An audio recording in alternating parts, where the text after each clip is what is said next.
The Santa Monica sun did not just shine. It prosecuted. It bore down on the exposed ridge of the canyon with a judgmental intensity, bleaching the color out of the chaparral and turning the dust of the construction site into a fine, choking powder that tasted of silica and ambition. This was the precipice of the world, a slice of multimillion-dollar real estate suspended between the smog of Los Angeles and the infinite blue of the Pacific, and upon it, Kevin was building a god. He stood on the edge of the cantilevered deck, a structure of steel and glass that jutted out over the void like a dare. At 28, Kevin did not look like a man who spent his days on construction sites. He wore a fitted navy blazer over a crisp white t-shirt, his safety vest tailored to not ruin the silhouette, and his loafers were Italian leather, currently coated in a thin film of expensive dust. In his hands, he held the tablet that contained the universe. "Rotate the render," Kevin said, his voice crisp, cutting through the heavy drone of the distant excavators. Next to him, Ryan, a junior engineer whose primary job seemed to be sweating and agreeing, tapped furiously on his own screen. "Rendering, boss. Structural integrity on the overhang is holding at 99.8%. The carbon fiber reinforcement is doing exactly what the simulation said it would." Kevin didn't look at Ryan. He looked through the screen of his iPad Pro, using the augmented reality overlay. On the screen, the chaotic skeleton of steel beams and raw concrete before him was clothed in sleek marble, invisible mood lighting, and self-tinting glass. He saw the finished product, the summit. It wasn't just a house. It was a manifesto. It was a fully autonomous, AI-integrated residential biosphere that reacted to the occupants' biometric data. It was the future, and Kevin was its prophet. "It's beautiful," Kevin murmured, lowering the tablet just an inch to look at the raw steel reality. "Pure geometry. No wasted mass. No redundancy. Just math made manifest. Mr. Sterling is going to lose his mind when he sees the cantilever," Ryan said, wiping his forehead with the back of his hand. "It looks like it's floating, defying gravity." "We aren't defying gravity, Ryan," Kevin corrected, turning his back to the ocean. "We're outsmarting it. Gravity is just a variable. You solve for it." He walked back toward the main structure, the gravel crunching beneath his loafers. The site was a hive of activity, a ballet of high-tech machinery. There were robotic bricklayers handling the perimeter walls, their mechanical arms moving with inhuman precision, laying mortar with millimeter accuracy. There were laser scanners sweeping the topography every 15 minutes to detect settling. There were drones buzzing overhead like angry hornets, capturing 4D thermal maps of the curing concrete. And then there was the pit. It was an ugly scar in the sleek perfection of the site, a deep gouge into the hillside located beneath what would eventually be the grand spiral staircase. While the rest of the house was soaring into the sky on wings of aerospace-grade steel, this section was digging into the dirt. Kevin stopped at the edge of the pit, his lip curling slightly.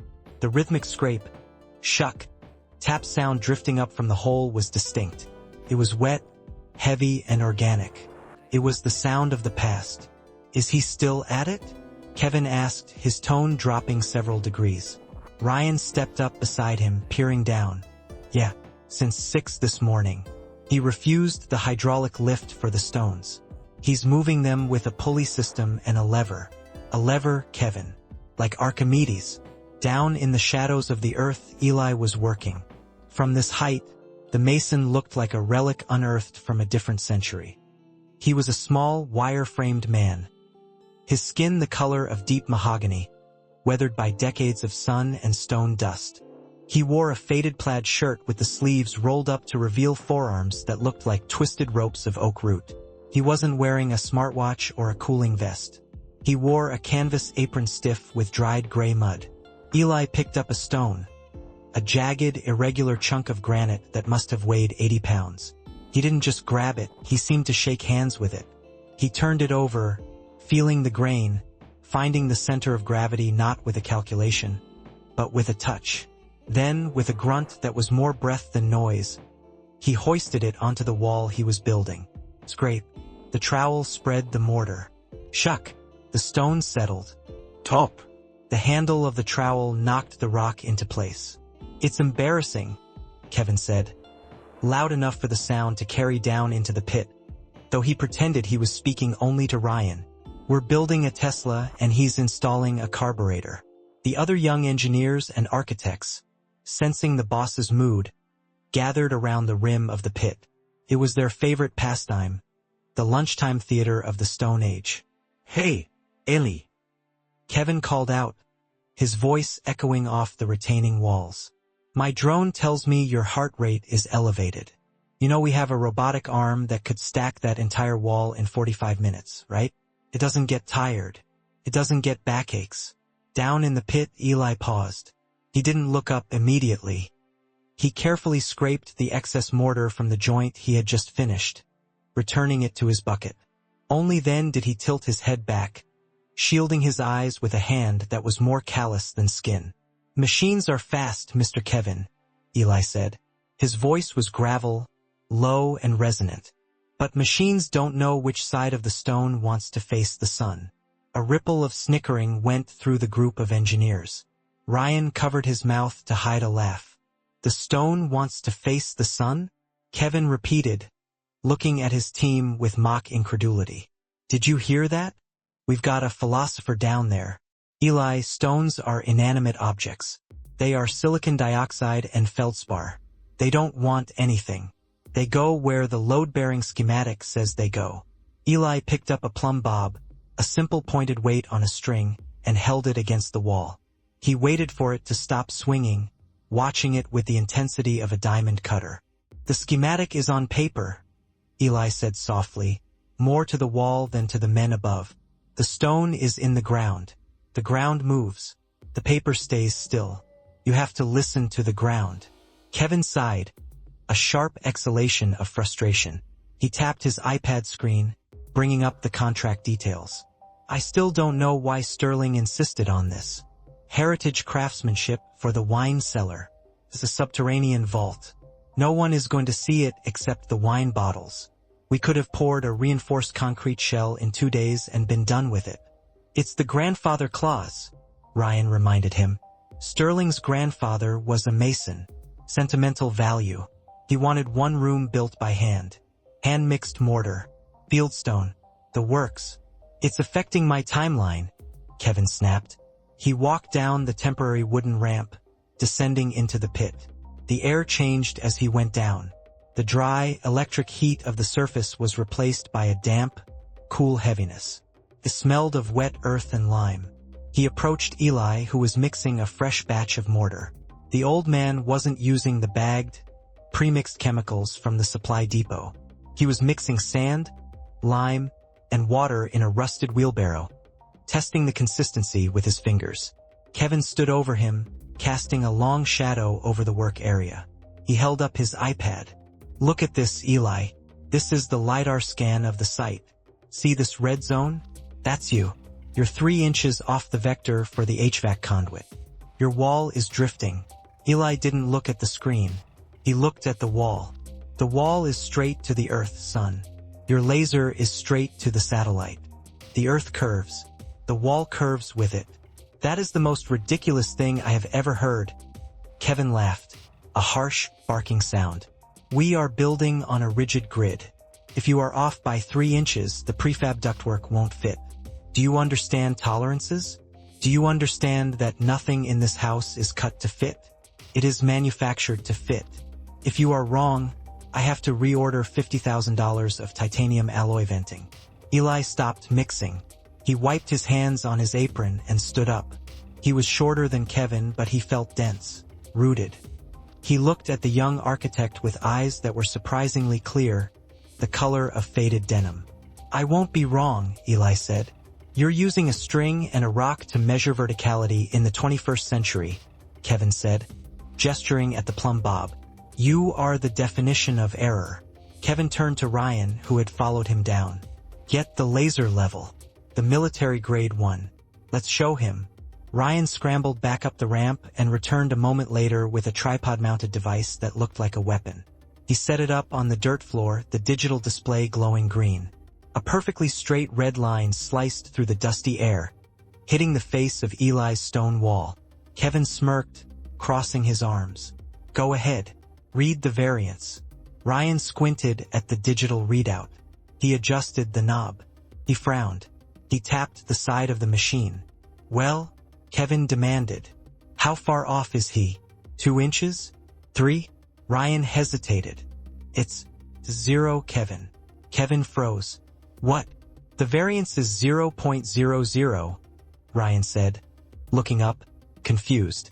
The wall is perfectly plumb. Perfectly.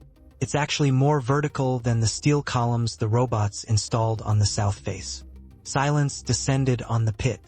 The only sound was the distant cry of a seagull and the hum of the cooling fans on the laser level. Kevin snatched the readout from Ryan, staring at the numbers. 0 deviation. It wasn't possible. He looked at the jagged, uneven stones. To the naked eye, they looked chaotic, a jumble of shapes and sizes. But the overall plane, the average face of the wall, was mathematically perfect. He looked at Eli. The old man hadn't moved. He wasn't gloating. He wasn't smiling. He was just waiting to get back to work. Luck, Kevin muttered, shoving the device back at Ryan. Statistical anomaly. You got lucky with the rock shapes. It's not luck, Eli said quietly. It's balance. Every stone has a center. You find the center, you stack the center. Gravity does the rest. You fight gravity with steel, Mr. Kevin. You scream at it. I just ask it to hold hands. Spare me the poetry, Kevin snapped, his face flushing red, the heat of the embarrassment rising up his neck. You're just a bricklayer, Eli. Don't confuse muscle memory with engineering. You're lucky today, but when we pour the slab for the ceiling of this cellar, if this primitive pile of rocks shifts even a millimeter, the whole floor above cracks. And that will be on you. It will shift, Eli said. Kevin stopped, halfway up the ramp. He turned back, his eyes narrowing. Excuse me? It will shift, Eli repeated calmly, picking up his trowel. The ground here is clay over bedrock. When the rains come, or the tremors, the clay swells. The steel up there, he pointed a dirty finger toward the towering skeleton of the mansion. It's too stiff. It's rigid. When the ground moves, the steel will try to stand still. That is when it breaks. He patted the stone wall he had just built. This wall, it has joints. It has soft mortar. Can breathe. When the ground moves, this wall will shimmy. It will dance. It won't break. Kevin stared at him for a long moment. He felt a strange sensation in his chest. Not just anger, but a profound, vibrating irritation. It was the irritation of a man who believes in absolutes being confronted by a variable he cannot control. We engineered this house for an 8.0 magnitude quake, Kevin said, his voice cold and hard. We have hydraulic dampeners. We have tension cables. We have the best science in the world. We don't need your dancing rocks. Just finish the damn cellar so we can cover it up and forget it ever happened. Kevin stormed up the ramp, emerging back into the blinding sunlight. He felt the need to wash his hands, to scrub the feeling of the pit off his skin. What a psycho! Ryan laughed nervously, trailing behind him. Dancing rocks. Can you believe that guy? Kevin didn't laugh. He walked over to the main control table and slammed the iPad down. He looked at the digital model of the house, clean, white, perfect. Then he looked at the jagged hole in the ground where the old man was working. For a second, just a split second, the digital model flickered on the screen. A glitch in the render. It looked like the house was twisting, warping, shattering into a million pixels. Kevin blinked, and the image righted itself. It was just the heat, he told himself. Just the heat overheating the processor. Ryan, Kevin said, his voice low. Yeah, boss? Order the concrete trucks for tomorrow. We're pouring the slab over the cellar early. But the schedule says. I don't care about the schedule, Kevin shouted, startling a passing electrician. He lowered his voice, smoothing his hair back. I want that hole covered up. I want that old man off my sight. Every minute he's down there, he's polluting the aesthetic. Get it done. Sure thing, Kevin. As the sun began to dip toward the horizon, painting the sky in violent shades of bruised purple and orange. The construction site began to wind down. The robots docked into their charging stations. The drones landed. The crew packed up their laser levels and haptic drills. Kevin stayed late. He stood on the edge of the cantilevered deck again, a glass of whiskey in his hand, a premature celebration of the upcoming completion. The lights of Los Angeles were flickering on below him, a grid of electricity that stretched forever. He felt powerful. He had tamed the hill. He had imposed order on chaos. But then, a sound drifted up on the evening breeze. Tap, tap, scrape. He walked to the edge of the pit. It was dark down there, pitch black, except for a single lantern glowing like a dying star. Eli was still there. He was still working. Kevin watched in silence. The old man was placing the keystone of an archway. He wasn't measuring it. He was running his hands over the stone, closing his eyes, feeling the imperfections, feeling the weight. He whispered something to the stone before sliding it into place. It was a prayer, or an apology. Kevin shivered, though the air was still warm. He finished his whiskey in one gulp, the burn doing little to settle the unease in his stomach. He turned his back on the pit, on the mason, and on the dark, silent earth that lay beneath his feet, waiting. Let him play with his rocks, Kevin whispered to the glass walls of his masterpiece. The future doesn't wait for the past. He didn't know it then, but the earth was listening. And the earth had a very different definition of the future. The weeks that followed were defined by a silence that was not truly silent. It was a synthetic hush, the kind that costs millions of dollars to engineer. The summit was no longer a construction site. It was becoming a monument.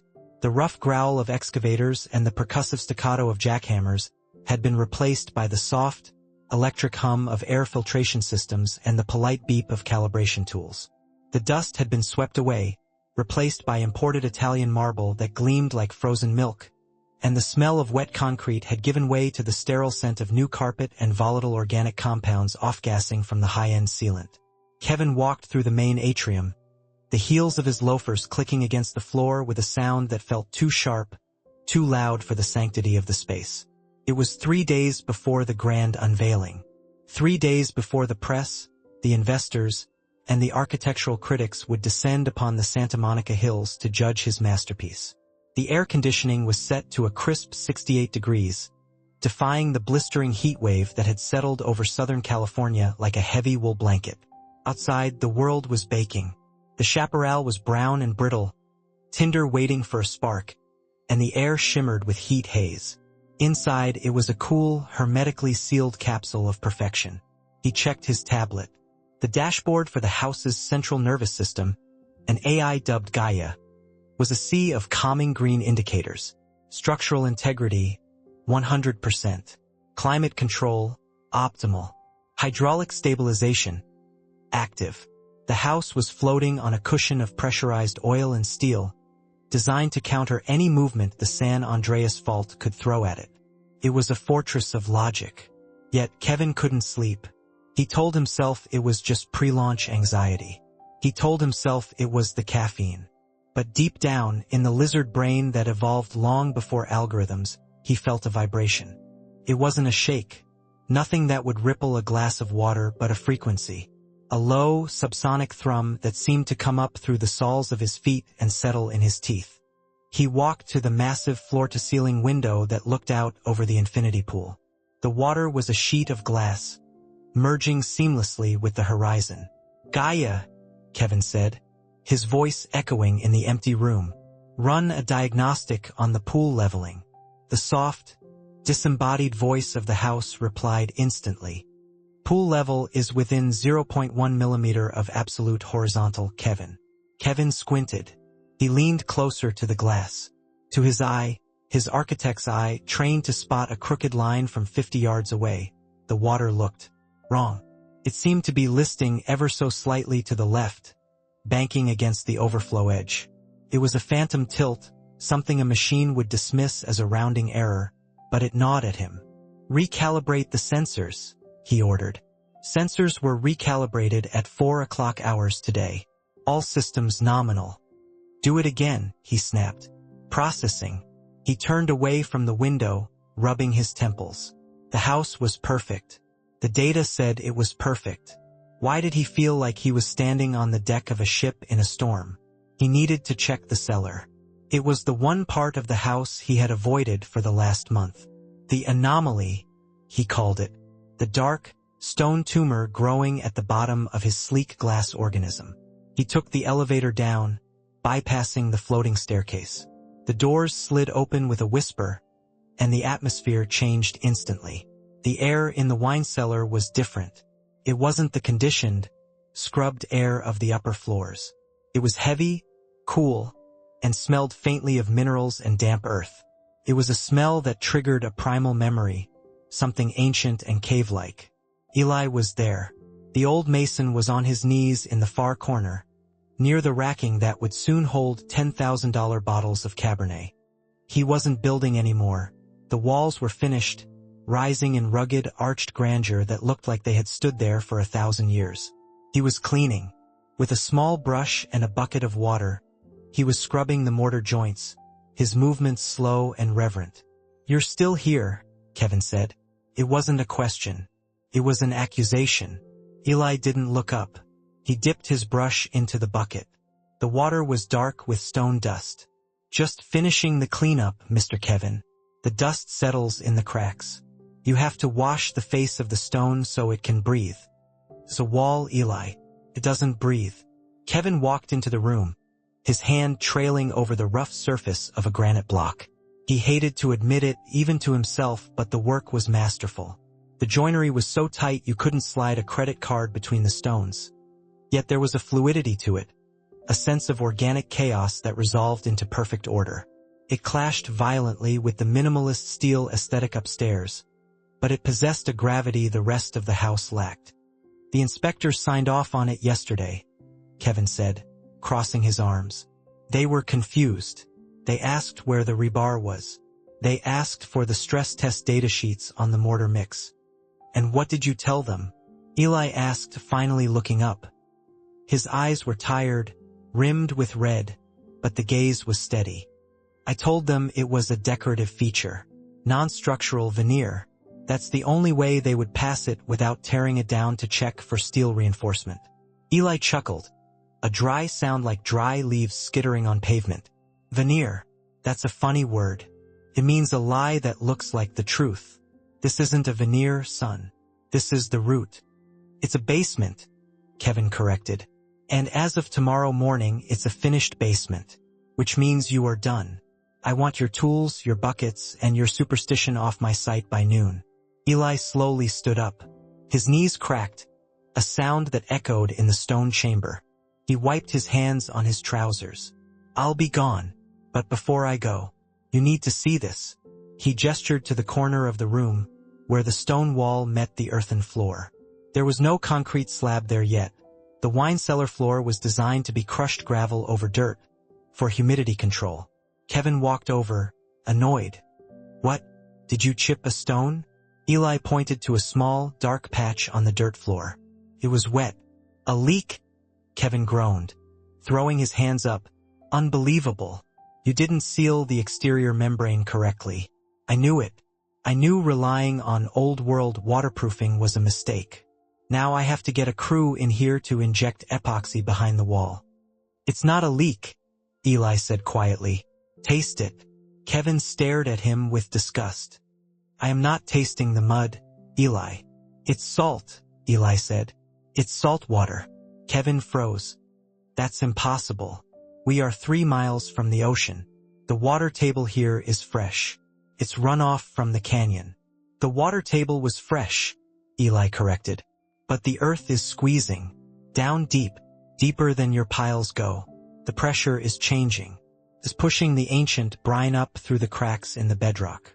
The mountain is sweating, Kevin." "You're insane," Kevin whispered, stepping back from the wet patch. "You're actually senile. It's probably a burst pipe from the saltwater pool filtration system upstairs." "The pool is fine. The pipes are fine," Eli said, stepping closer, invading Kevin's personal space. The old man smelled of sweat and stone. "The animals know. Have you noticed? The lizards are gone. The birds aren't landing on the roof. Even the coyotes have stopped singing at night. Silence is a warning. I have sensors, Kevin shouted, his voice cracking slightly. The acoustic echo in the stone room amplified his anxiety. I have sensors that can detect a footstep on the driveway from a mile away. If the ground was squeezing, I would see it on the dashboard. Your sensors listen for noise, Eli said, his voice dropping to a gravelly whisper. They don't listen for pain. The earth is in pain. You cut into its toe with your steel beams, and now it's pulling its foot back. That tilt you saw in the pool? That wasn't a glitch. Kevin felt a cold spike of adrenaline. How did the old man know about the pool? He hadn't told anyone. You've been spying on my tablet, Kevin accused, backing away toward the elevator. I don't need a tablet to know that water seeks its level, Eli said. The hill is tilting, just a fraction. It's leaning back, bracing itself, like a boxer before a punch. Get out, Kevin hissed. He pressed the call button for the elevator, stabbing it repeatedly. Get your things and get out. If I see you here after noon, I'm calling security. The elevator doors slid open. Kevin stepped in, creating a barrier of technology between himself and the mason. Check the lintels, Kevin, Eli called out as the doors began to close. Check the steel lintels above the big windows. If you see paint flaking, it's already begun. The doors shut, sealing Kevin back into the cool, odorless safety of the future. He leaned his forehead against the stainless steel wall of the elevator, breathing hard. His heart was hammering against his ribs. Crazy old man. Just a bitter, obsolete laborer trying to scare the educated man. When the elevator opened on the main floor, the sunlight hit him like a physical blow. The glare was blinding. He walked straight to the main living area. The vast open space dominated by the 30-foot wide glass walls that offered the view of the Pacific. Check the lintels. He didn't want to look. Looking felt like admitting doubt. But his eyes were drawn upward, to the massive steel beam that spanned the top of the glass curtain wall. It was painted a matte charcoal gray, a seamless, perfect finish. He walked closer. He zoomed in with his phone camera, using it as a magnifying glass. There, right at the connection point, where the horizontal beam met the vertical column. A tiny hairline fracture in the paint. A flake of gray paint, no bigger than a fingernail, was peeling away. Metal doesn't stretch like paint. If the paint was flaking, the metal underneath was deforming. It was twisting. Gaia, Kevin said, his voice trembling. Structural stress report. Sector 4, main salon window frame. Stress levels are within nominal parameters. The house replied soothingly. Load is at 40% of maximum capacity. The paint is peeling. Kevin shouted at the ceiling. The steel is torquing. Why aren't you reading it? Sensors indicate no plastic deformation, Gaia insisted. Perhaps it is a cosmetic defect in the coating application. Cosmetic defect. That was it. Just bad paint. A contractor had rushed the priming stage. It had to be that. Because if it wasn't that, if the steel was actually twisting enough to flake the paint while the sensors read normal, then the entire premise of the house was a lie. It meant the sensors were calibrated to a reality that no longer existed. Kevin lowered the phone. He needed a drink. He walked to the bar, poured a scotch and downed it. He looked out at the dry, brown hills. They looked peaceful. Still. But now he couldn't unsee it. The world outside looked tense. The trees weren't moving because there was no wind, but they looked stiff, as if holding their breath. The heat waves radiating off the patio stones looked like static interference. He spent the rest of the afternoon in a manic fugue state. He oversaw the final staging of the furniture. He yelled at the caterers about the placement of the ice sculptures.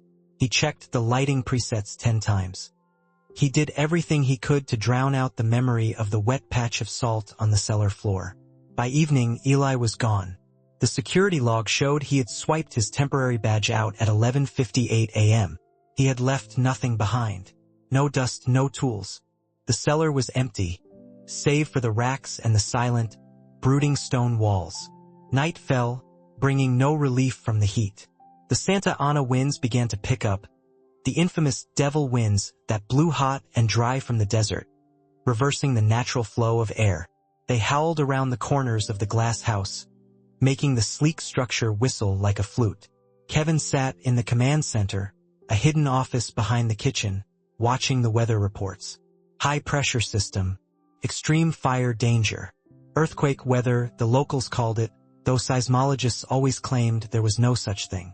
At 11 p.m., he decided to do one final perimeter check. He walked out onto the main terrace. The wind whipped his hair hot and abrasive. Below him, the lights of the city twinkled, indifferent and vast. He walked to the edge of the terrace, where the steel railing overlooked the dark abyss of the canyon. He gripped the metal. It was vibrating. Not from the wind.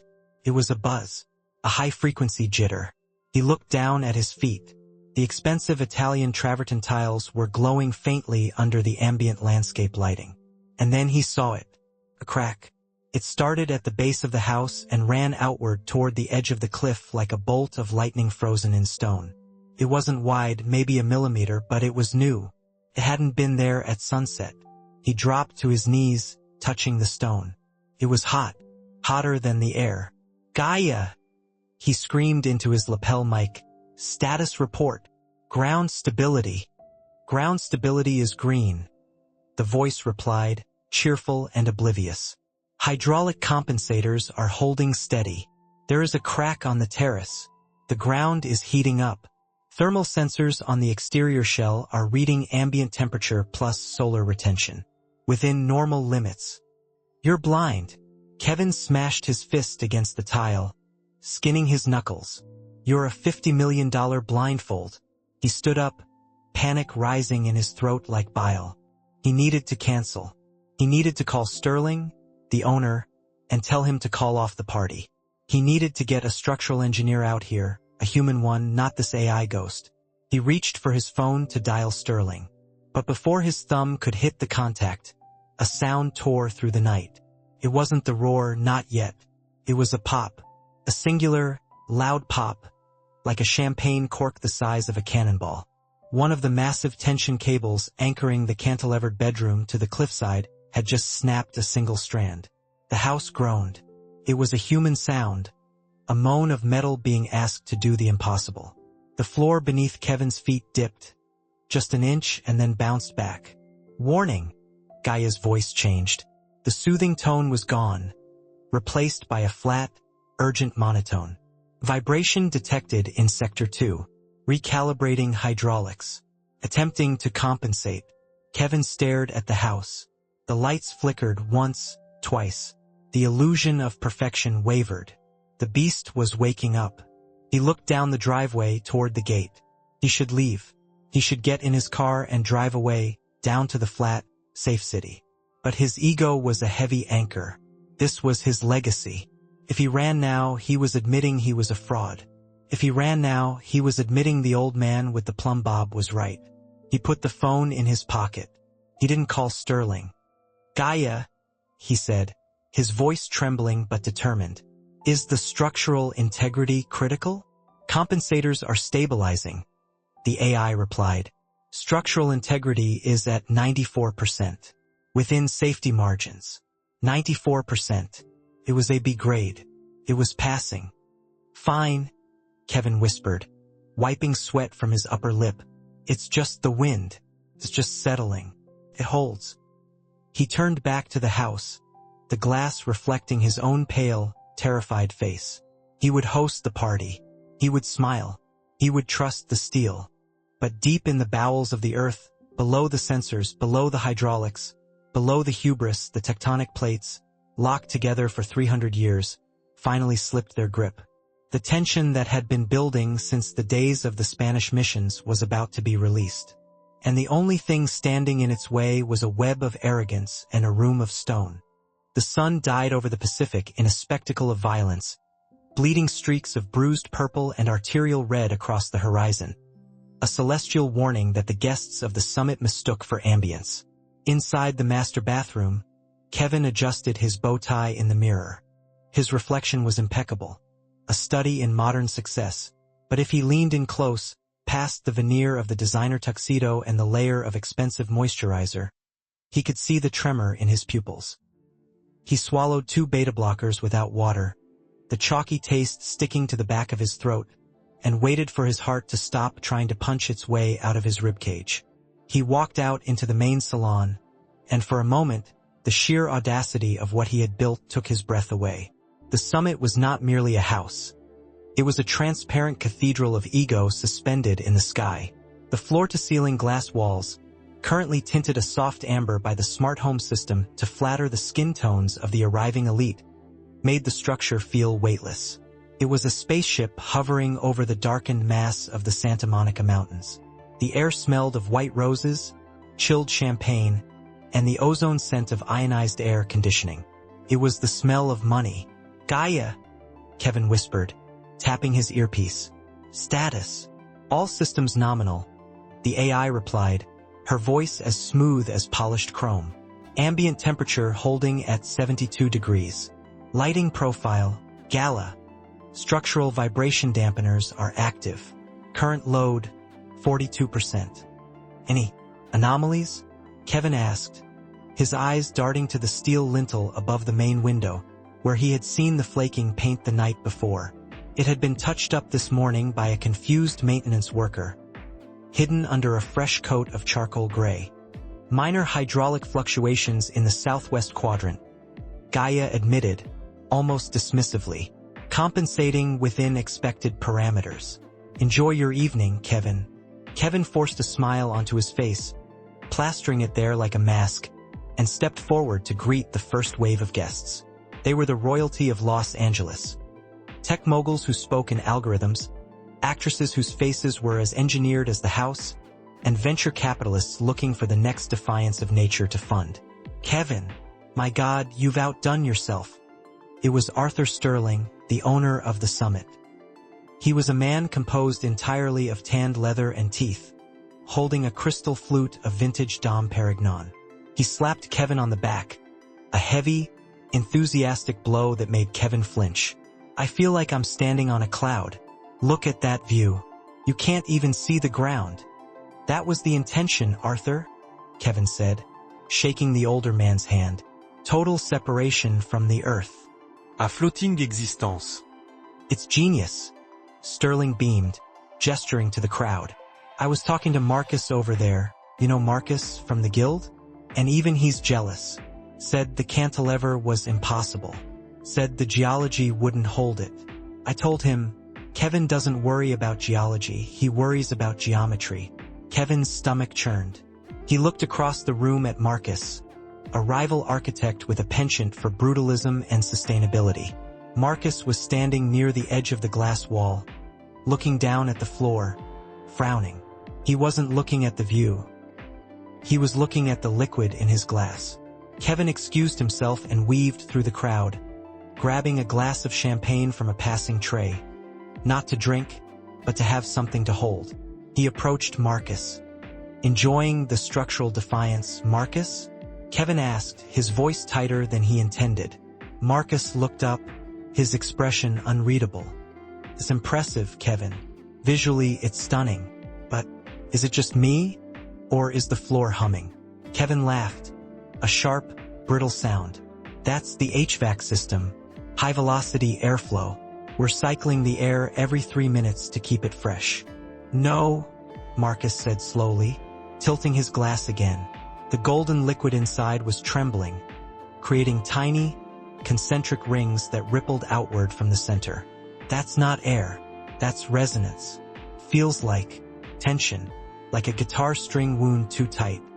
"The active dampeners are working hard tonight," Kevin lied, sweating despite the climate control. "The Santa Ana winds are gusting 40 miles per hour outside. The house is pushing back." "If you say so," Marcus murmured, taking a sip. "But if I were you, I'd check the shear bolts on the terrace. I heard a pop earlier. Sounded like metal fatigue." Kevin turned away before his face could betray the terror that washed over him. He walked briskly toward the kitchen, needing to escape the scrutiny. The party was in full swing now. A string quartet was playing Vivaldi in the corner, the frantic tempo of summer matching the racing of Kevin's pulse. The laughter of the guests bounced off the hard surfaces, glass, steel, marble, creating a cacophony that sounded manic. Inside the kitchen, the catering staff was in a frenzy. But it wasn't the usual culinary chaos. A tray of hors d'oeuvres had slid off the counter. A chef was yelling at a sous chef about leveling the prep table. "It's not level," the chef was shouting, pointing at a puddle of olive oil that was slowly, inexorably, running toward the back wall. "I leveled this table myself 2 hours ago." Kevin froze in the doorway. He watched the oil. It wasn't just running, it was accelerating. The house wasn't just vibrating anymore. It was leaning. He pulled out his phone, bypassing the user-friendly interface to access the raw data stream from the basement sensors. His breath caught in his throat. Hydraulic pump 3, overload. Hydraulic pump 4, failure. Foundation tilt 1, 2 degrees. Seismic activity. Precursor swarm detected. The screen flashed red. "Gaia!" Kevin hissed into his lapel mic. "Why didn't you alert me about pump 4? "I did not wish to disturb the event," the AI replied, her voice now tinged with a digital stutter. "I am rerouting power to secondary stabilizers. Please stand by." "Shut it down," Kevin commanded, panic finally breaking through his denial. "Shut down the party. Turn on the emergency lights. We need to evacuate." "I cannot comply," Gaia said. "Protocol override," Mr. Sterling requested. "Uninterrupted."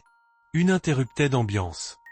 "Screw the ambience," Kevin screamed, drawing stares from the catering staff. He turned and ran back into the main hall. He had to get them out. He had to get Sterling to the microphone and tell everyone to leave. The oil on the counter, the popping cables, the salt water in the cellar. It was all a prelude. The earth wasn't just breathing anymore. It was inhaling for a scream. He burst into the salon just as the string quartet finished their movement. The applause was polite, refined. "Kevin," Sterling called out from the center of the room, holding a microphone. "Come here. I was just about to make a toast to the man of the hour." Kevin rushed toward him, ignoring the guests who tried to stop him to offer congratulations. "Arthur, we need to leave," Kevin said, breathless, grabbing Sterling's arm. "Now, everyone, out to the driveway." Sterling laughed, pulling his arm away. "Relax, Kevin. You're wound tighter than a watch spring. Have a drink." He turned to the crowd, the microphone amplifying his booming voice. "Ladies and gentlemen, my architect seems to think the house is going to fly away, but I tell you this rock is solid. We are standing on the peak of human achievement." Tum! The sound didn't come from the speakers. Came from the floor. It was a deep, resonant thud, like a sledgehammer hitting the bottom of a boat. The crystal chandelier above them swung violently, chiming like a distress signal. The room went silent. The smile froze on Sterling's face. "What was that?" someone whispered. "Gaia," Kevin pleaded, looking at the ceiling. "Unlock the doors. System. Critical." The AI's voice was slowing down, warping. "Error. GG ground. Liquefaction." Then the world ended. It didn't start with a shake. It started with a drop. The entire seaward side of the house, the cantilevered deck, the infinity pool, the master suite, suddenly dropped 3 feet as the soil beneath the support pylons turned to soup. The scream of tearing metal was louder than anything Kevin had ever heard. It was the sound of a jumbo jet crashing inside a cathedral. The floor-to-ceiling glass walls, the pride of the design, exploded. They didn't just break. They vaporized under the torsion, sending a storm of razor-sharp shards flying into the crowd. People were thrown into the air. The polished marble floor buckled, snapping upward like a breaking wave. The string quartet was swallowed whole as the floor beneath them opened up, revealing the twisting darkness of the service crawlspace. "Get back!" Kevin screamed, tackling Sterling just as the grand piano slid past them, crashing through the remains of the window and tumbling out into the night, falling hundreds of feet into the canyon below. The noise was absolute, the roar of the earth drowning out the screams of the dying. The house was being shaken like a terrier shakes a rat. The steel beams, the ones Kevin had trusted with his life, were screaming as they twisted, shearing off their bolts. "The terrace!" Marcus yelled from somewhere in the chaos. "The terrace is going." Kevin looked up. The massive steel terrace, the safest part of the house, the part anchored to the bedrock, was detaching. The rock anchors were pulling out of the crumbling sandstone like loose teeth. "Don't go there!" Kevin roared, seeing a group of guests scrambling toward the terrace doors, thinking it was an escape route. "It's steel. It's safe." A woman shrieked, clawing at the sliding doors. "It's not connected anymore." Kevin scrambled over the shifting floor, grabbing the woman by her dress and yanking her back. An instant later, the terrace groaned. With a sound like a thunderclap, the main support beam snapped. The entire structure, 2,000 square feet of steel and stone, tilted vertical and slid off the face of the cliff. The guests who had made it onto the balcony didn't even have time to scream. They simply vanished into the dust cloud, riding the wreckage down into the abyss. The main salon was disintegrating. The roof was coming down. The beautiful, invisible lighting system was sparking, raining fire down on the survivors. "Where do we go?" Sterling was sobbing, clutching Kevin's leg. He was bleeding from a cut on his forehead, his tuxedo torn to ribbons. "The driveway is gone. The bridge is down." Kevin looked around. The entrance bridge had collapsed. The terrace was gone. The sides of the house were sliding into the canyon. They were trapped on an island of crumbling concrete. Then, through the dust and the strobe light flashing of the dying electrical system, Kevin saw it. The service door to the wine cellar. It was jammed shut, the frame twisted by the torque of the Quake. But behind it lay the only thing that wasn't screaming. "The cellar!" Kevin shouted, hauling Sterling to his feet. "Everyone, to the kitchen service door. Move!" A group of about 15 survivors, bloody, dusted, terrified, crawled and stumbled after him. The floor was tilting wildly now, a carnival funhouse from hell. A massive sculpture of abstract bronze toppled over, crushing the bar where Kevin had stood minutes ago. They reached the service door. Kevin grabbed the handle. It wouldn't budge. The electronic lock was dead, and the frame was warped. "Help me!" Kevin yelled. Marcus appeared beside him, his face a mask of blood and dust. Together they kicked at the door. Bam, bam, crack. The door gave way, swinging inward. A blast of cool, damp air hit them. It smelled of earth. "Down! Go down!" Kevin ushered them through. They tumbled down the wooden stairs, falling over each other in the darkness. The stairs were shaking, but they held. As Kevin, the last one through, stepped onto the landing, he looked back up. The ceiling of the kitchen gave way. A 10-ton steel I-beam, the spine of the house, came crashing down, slicing through the floor where they had just been standing. The sky above was visible for a split second, a chaotic swirl of smoke and stars, before the debris choked it out. Kevin jumped the last few steps, landing hard on the dirt floor of the cellar.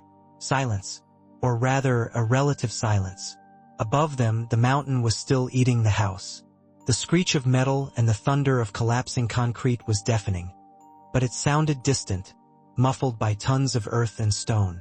Here in the dark, the air was still. Someone clicked on a phone flashlight. Then another. Beams of light cut through the dust, dancing wildly. The survivors huddled together in the center of the room, coughing, sobbing, clutching each other. Sterling was curled in a fetal position, weeping.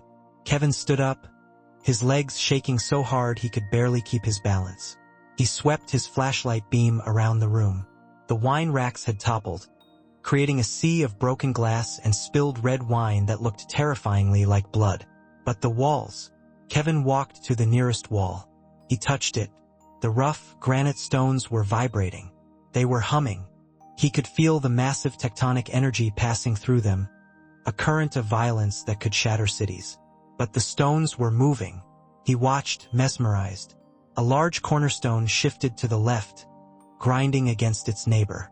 The mortar, Eli's special mix, compressed but didn't crack. The archway over the door flexed, changing shape slightly, absorbing the shockwave that had snapped the steel beams upstairs like dry twigs. The room was dancing, just as Eli had said. The stone dances with the earth. Above them, a massive crash shook the ground. Dust poured down from the wooden ceiling of the cellar. The concrete slab Kevin had ordered poured in a rush, was cracking. A spiderweb fracture appeared in the concrete overhead, widening with every aftershock. "The ceiling!" Marcus yelled, pointing his light up.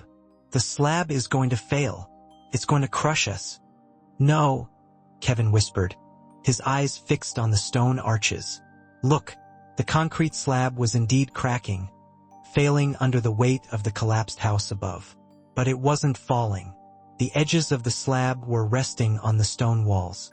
As the slab buckled in the center, the stone walls took the weight. They groaned, a deep geological sound of compression. The stones ground together, locking tighter. The ignorant friction of rock on rock was holding up the millions of dollars of failed technology above. "It's holding," Kevin said, his voice sounding strange to his own ears, hollow, stripped of all arrogance. "The walls are holding the ruin." He slumped against a wine barrel, the adrenaline finally crashing. He looked at the group of survivors, socialites, billionaires, servers, all leveled by the great equalizer of nature. They were alive not because of his genius, not because of the carbon fiber or the AI or the sensors. They were alive because an old man knew how to listen to the dirt. "Is everyone okay?" A voice called out from the back of the room. It was a young waiter, his white uniform stained with wine and dust. "We're trapped," Sterling moaned. "We're buried alive." "We're alive," Kevin corrected him sharply. "That's the only part that matters right now." He looked at his phone. No signal. The crushing weight of the house and the earth blocked everything. Gaia was dead. The dashboard was black. Kevin shone his light on the wet patch on the floor, the saltwater seep Eli had shown him. It was bigger now, a muddy pool spreading across the room. The earth was bleeding. He sat there in the dark, listening to the terrifying groans of the dying house above and the stoic silence of the stones around him. He realized with a sudden clarity that terrified him more than the quake. He didn't know how to get them out. He knew how to build towers, how to calculate wind loads, how to design for aesthetics. But he didn't know how to survive. He looked at his hands. They were soft, manicured, useless. "Eli," he whispered into the darkness. "You warned me. You warned me and I built a coffin." As the aftershocks continued to rock their stone lifeboat, a new sound emerged from the corner of the room. Not the grinding of stone, but a rhythmic tap, tap, tap. Kevin swung his light toward it. It was coming from behind a stack of fallen wine crates. A ventilation shaft? No, the ventilation was in the ceiling. This was coming from the wall itself. Top, top, top. It was a code. Kevin scrambled over the broken glass, ignoring the cuts to his hands. He pressed his ear against the rough, cold stone. "Hello?" He screamed. "Is someone there?" The tapping stopped. Then, a voice, muffled by feet of rock and earth, but unmistakable in its cadence. It sounded like it was coming from the center of the earth itself. "Stay away from the center of the room, kid. The slab is going to bow." Kevin choked back a sob. Eli, is that you?" "I'm here." The voice came back, faint but steady. "I'm in the old drainage tunnel. I told you the earth breathes, Kevin. Now, let's see if we can get you out before it decides to hold its breath." The darkness in the cellar was not simply an absence of light. It was a physical weight, a heavy, suffocating blanket woven from limestone dust and the terror of 15 people buried alive. The air tasted of copper and vintage Cabernet, a sickening cocktail of blood and spilled luxury. For the first few minutes after the collapse, the silence was absolute, save for the settling of the ruins above. A terrifying creak and groan of tortured materials finding their new equilibrium. It was the sound of a beast digesting its meal. Kevin sat with his back against a wine barrel, his knees drawn to his chest. His tuxedo was ruined, the silk lapels torn, his shirt front stiff with a mixture of mortar dust and someone else's blood. He stared at the beam of his phone flashlight, which cut through the haze like a lighthouse in a fog. The battery indicator read 18%. The signal bars were non-existent. Gaia, the omnipresent voice that had governed every aspect of his life for the past year, was dead. The smart home was now just a dumb pile of rubble, and the only intelligence left was the ancient, intuitive logic of the stone walls surrounding them. "We're going to die here," Arthur Sterling whimpered. The billionaire was huddled in the center of the room, clutching a magnum of champagne like a teddy bear. His face, usually a mask of meteor-ready confidence, was slack with shock. "The air. I can feel it running out. The scrubbers aren't working." "Shut up, Arthur," Marcus snapped. The rival architect was leaning against the far wall, nursing a broken arm. His face was gray, but his eyes were sharp, calculating. "Panic uses oxygen. Cry quietly if you have to." Kevin didn't speak. He was focused entirely on the wall behind the crates. He had heard the voice. He knew he hadn't imagined it. It was the only tether he had left to sanity. Tap, tap, tap. There it was again. A rhythmic percussion vibrating through the granite. Kevin scrambled to his knees, ignoring the sharp pain in his bruised ribs. He crawled over the jagged glass of broken wine bottles, pushing aside a heavy crate of Bordeaux. He pressed his face against the rough, cold stone. It felt solid, immovable, infinite. "Eli!" Kevin called out, his voice cracking. "Eli, tell me you're real." "I'm real, kid." The voice came back, muffled but distinct. It sounded resonant, as if coming from a hollow space directly behind the masonry. "And you're loud. Save your breath. You're in a stone lung now, and it doesn't hold much air." "Where are you?" Kevin asked, pressing his ear harder against the rock. "How are you alive?" "I'm in the storm drain," Eli replied. "The old drainage tunnel from the 1920s. The one you told me to fill in with concrete because it wasn't on the LiDAR map." Kevin closed his eyes, a wave of shame washing over him hotter than the dust. He remembered that conversation. He had called the tunnel an irregularity and ordered it sealed. Eli, it seemed, had ignored him. He had reinforced it instead. "You didn't fill it," Kevin whispered. "Good thing for you I'm a stubborn old bastard," Eli said. "Now listen to me. The tunnel runs parallel to the north wall of the cellar. I'm about 3 feet from you. But we have a problem." "A problem?" Sterling scrambled over, pushing Kevin aside to yell at the wall. "Get us out. I'll pay you. I'll give you $1 million right now. Just get a jackhammer." "Mr. Sterling," Eli's voice was calm, cutting through the billionaire's hysteria like a knife. "If I use a jackhammer, the vibration will bring the slab down on your heads. You are holding up a 10-story house with a few arches of stone. You don't buy your way out of this. You work your way out." "What do we do?" Kevin asked, shoving Sterling back. He took charge, not because he felt like a leader, but because he knew the language of structure, and he knew Eli was right. "You have to dismantle the wall from the inside," Eli instructed. "But you have to do it exactly as I say. You pull the wrong stone, the arch loses tension, and the ceiling collapses. You understand?" "I understand," Kevin said. He turned his flashlight to the wall. It was a chaotic, beautiful mosaic of fieldstone. To the untrained eye, it was random. To Kevin, now that he was really looking without the filter of arrogance, he saw the flow of forces. He saw how each stone leaned on the other, transferring the weight down to the earth. It was a puzzle made of gravity. "Okay," Kevin said, his breath trembling. "Which one?" "Kneel down," Eli's voice guided him. "About waist height. Look for a stone shaped like a loaf of bread, gray granite with a vein of quartz running through it. It's a through stone. It goes deep." Kevin swept the light across the surface. "I see it. It's locked in tight." "That's the plug," Eli said. "It's not load-bearing for the vertical thrust. It's a spacer. You need to work it loose. Do you have tools?" "No." Kevin looked around. We have wine bottles, debris, shoes. Use what you have. Chip the mortar around it. Don't hit the stone itself. Grind the mortar out. Gentle. Like you're digging for a bone. Kevin looked at his hands. They were soft, accustomed to touchscreens and drafting pencils. He looked at the group of survivors. I need something sharp. Anything metal. A belt buckle. Ahil. A young woman, a server named Elena, stepped forward. She pulled a corkscrew from her apron pocket.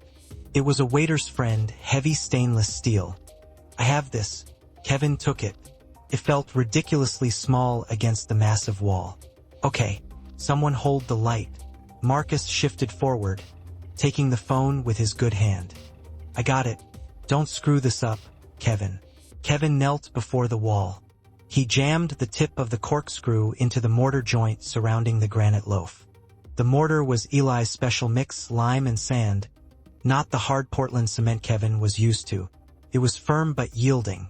It scratched away with a gritty rasp. Scrape, scrape, keep. The sound was maddeningly small in the oppressive silence.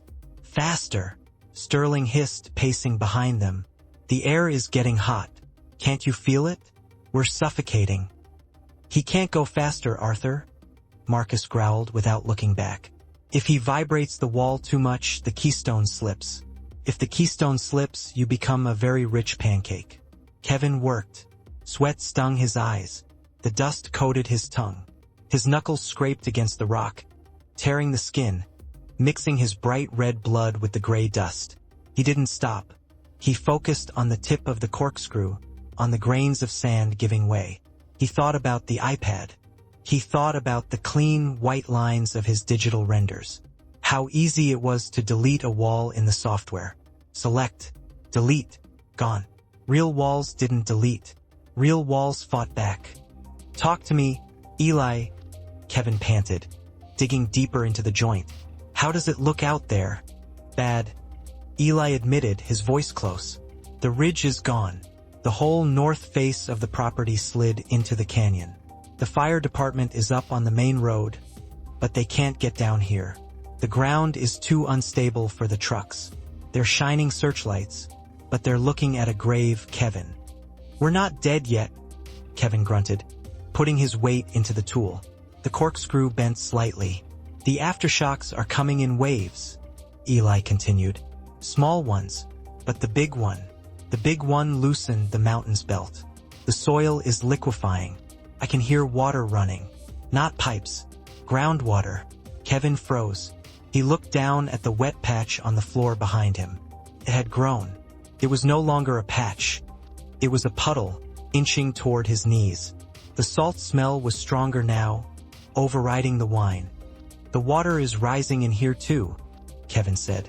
That's the brine, Eli said, his tone darkening. If the pressure equalizes, that room will fill up. You have maybe an hour before the air pocket gets too small. An hour? Elena sobbed, her hand flying to her mouth. Work, Kevin, Eli commanded. Stop thinking. Work. Kevin dug. His fingers cramped. The skin on his palm blistered and tore. He passed the corkscrew to the waiter, then to a guest who had a metal nail file. They took turns, attacking the mortar like prisoners digging a tunnel. 20 minutes passed. The groove around the stone was 2 inches deep. It's loose. The waiter cried out. It moved. Kevin grabbed the stone with both hands. He pulled. It wiggled, a fraction of an inch. Okay. Stop. Eli's voice came sharp. Don't pull it yet. Listen to me. When you pull that stone, the arch is going to settle. It's going to drop maybe half an inch. It will sound like a gunshot. Do not panic. If you jump back and hit the shoring, you die. Ready? Kevin whispered. He looked at Marcus. Light steady. Kevin gripped the rough granite. He braced his foot against the wall. He pulled. Nothing. It stuck on the back end. Kevin gritted his teeth. Kick it, Sterling shouted. Just kick the damn thing. No. Eli roared from the other side. No impacts. Wiggle it. Use the friction. Patience, boy. Talk to the stone.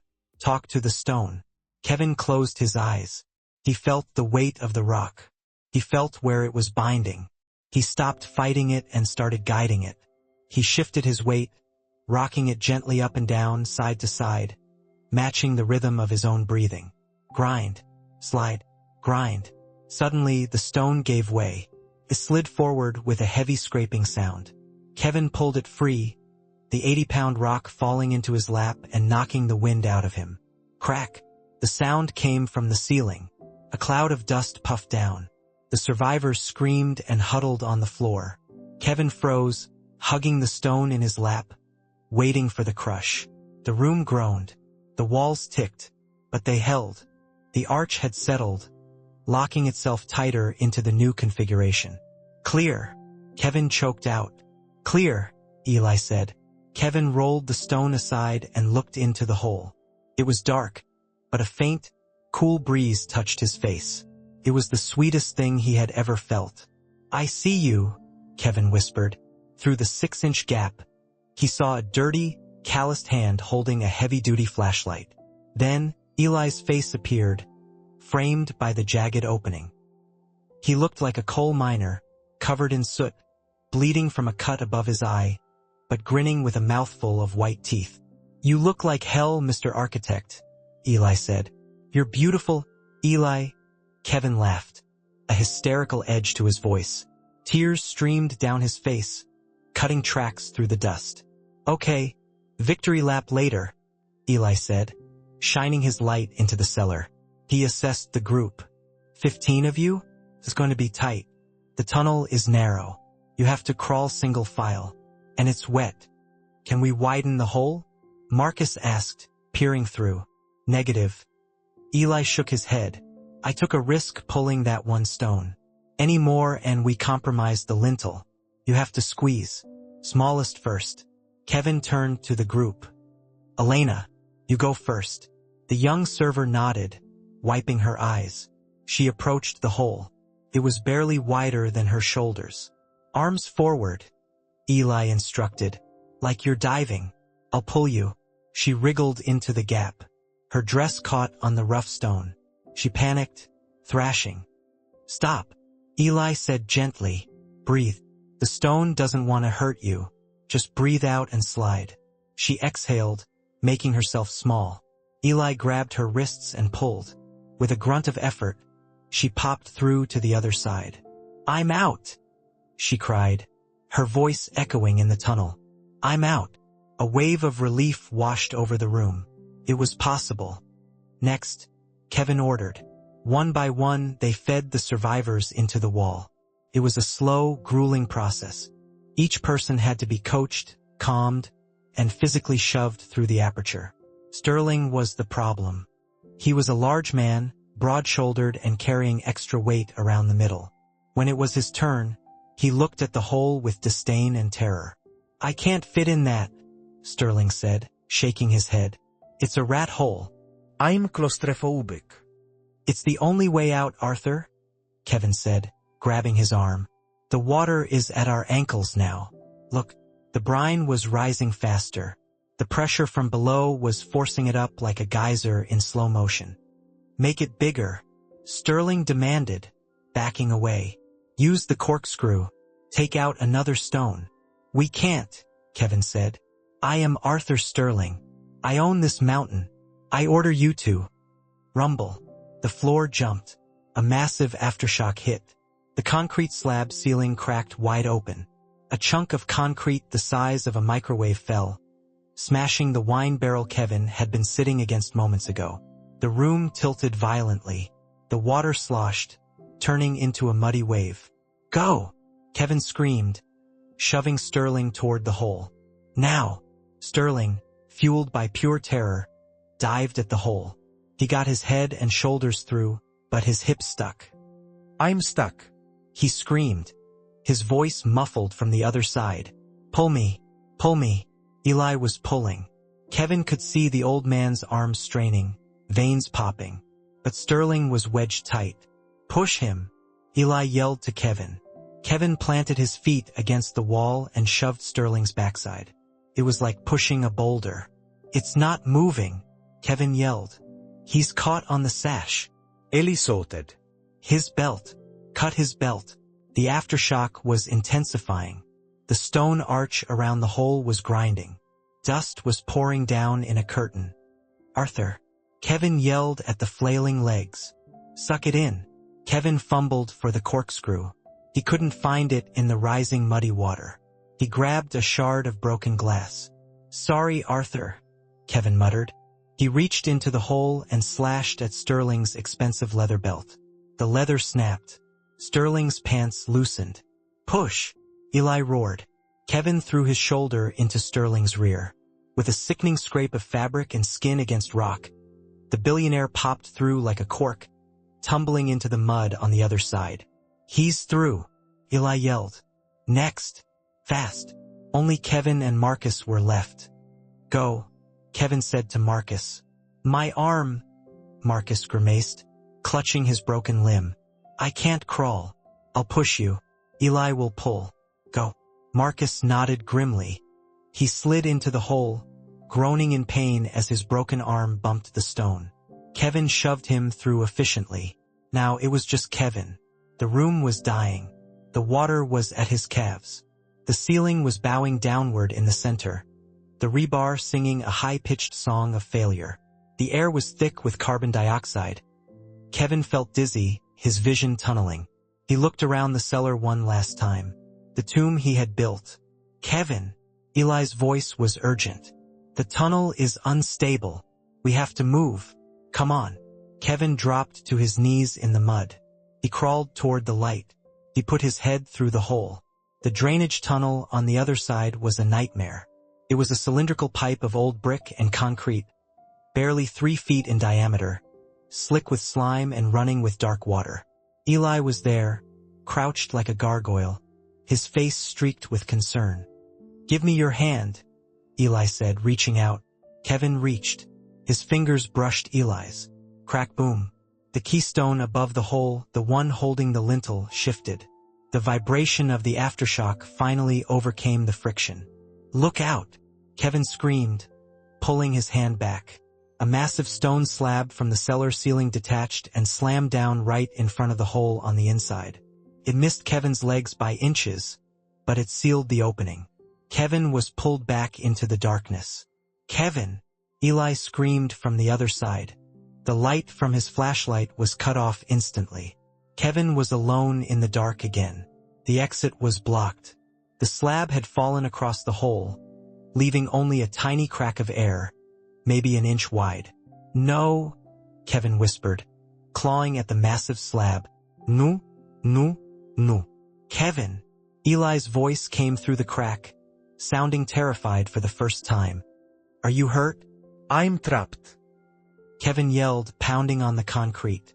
"The slab fell. It blocked the hole. Can you move it?"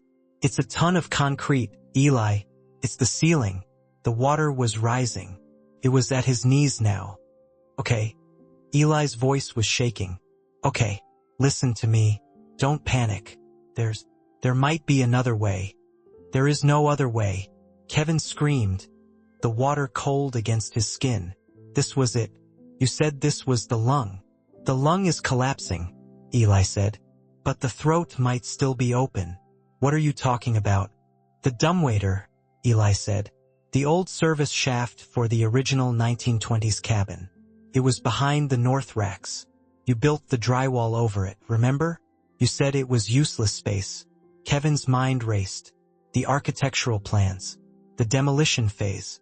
Yes, there was a shaft. A narrow, vertical shaft that went up to the surface level, used to haul firewood up from the cellar in the old days. He had framed over it to make the wall smooth for the wine racks. "I remember," Kevin gasped. "But the house collapsed on top of it. It'll be buried." "Maybe," Eli said. "Or maybe the chimney effect kept it clear. It's your only chance, Kevin. You have to break the drywall behind the Merlot section. Find the shaft. Climb."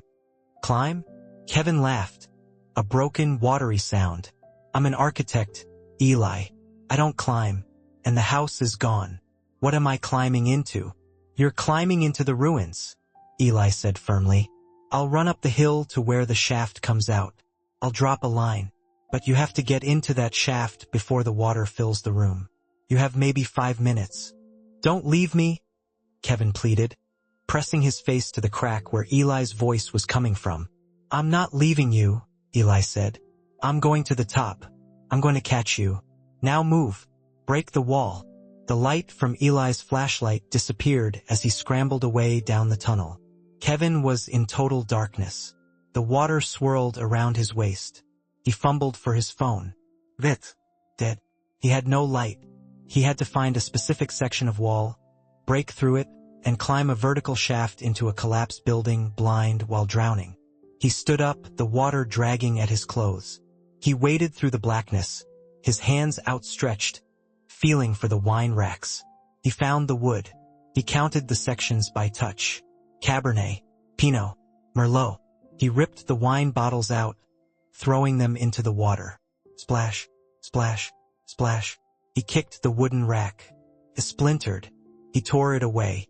Behind it was the drywall. Smooth, perfect, fragile. He punched it. His fist went through. He tore at the gypsum board, ripping it away in chunks. Behind the drywall there was a void, a smell of stale air and soot. He reached in. His hand touched cold, rough brick. The shaft. It was there.